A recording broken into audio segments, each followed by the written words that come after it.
There are actually two statements which are two different problems in the question. The first problem is, Bismillah wassalatu wassalamu ala Rasulillah. The first problem is, I can't pray 5 times a day. I can't do it. Now, I don't believe you. Whoever said I can't do it, I don't believe you. You know why? Because I believe Allah. And now I didn't say I believe in Allah. I said I believe Allah. There's a difference, right? I believe in Allah means I believe Allah exists. I believe in Him. But when I say I believe Allah, it means I believe what He says. He says, subhanahu wa ta'ala, لا يكلف الله نفسا إلا وسعها. Allah does not burden anyone except unless they are able to carry that burden. This is what Allah said. Allah said He does not burden anyone with any responsibility unless they are capable of living up to that burden. This is what He said. You're saying you're not able to live up to a responsibility that Allah gave you. Isn't that true? You're saying I can't pray 5 times. It's too much. And Allah is saying yes you can.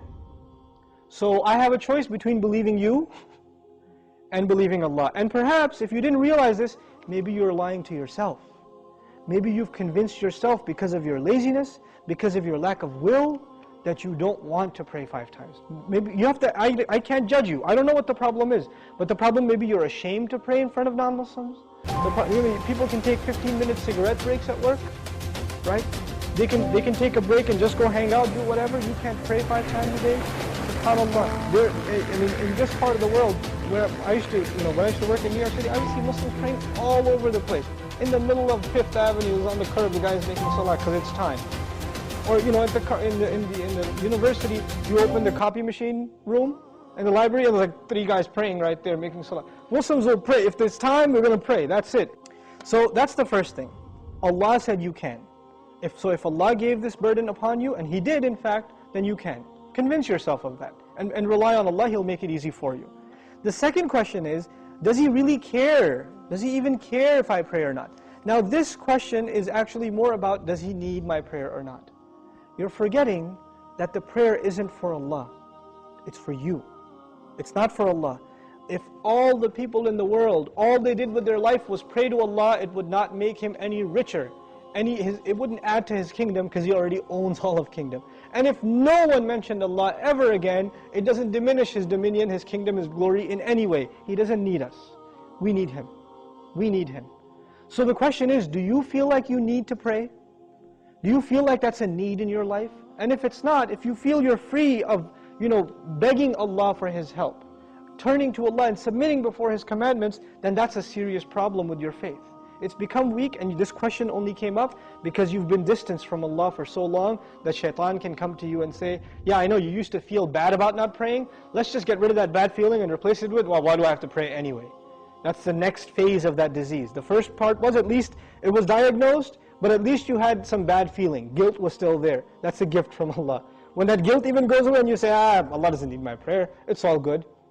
So long as I'm doing good. And that's the last part I want to talk about, this so long as I'm doing good part. Who defines what's good? There are 2 kinds of good in this world. Please remember this, okay? There are 2 kinds of good. There's ethical good. I'm good to my neighbor. I'm honest at work. I'm nice to people. I don't steal. I don't cheat. These are ethics, basic ethics, right? That everybody, I tell the truth. I'm honest. I pay my taxes, blah, blah, blah. These are ethical truths, okay? And I'm honest in business. Then there are religious goods. I go to Hajj. I give zakat.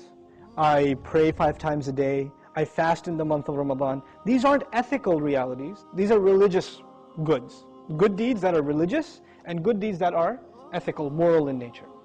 What happens a lot of times with Muslims and with non-Muslims, especially it happens with Muslims, is that we make a distinction between these 2 things. So in the Muslim world, you will find people that are morally good. They're nice to their family, they take care of their kids, they're responsible in the household, they're nice to their neighbors, they're honest at work. Good people, but guess what? No religion. I don't need religion to be good, is what they say.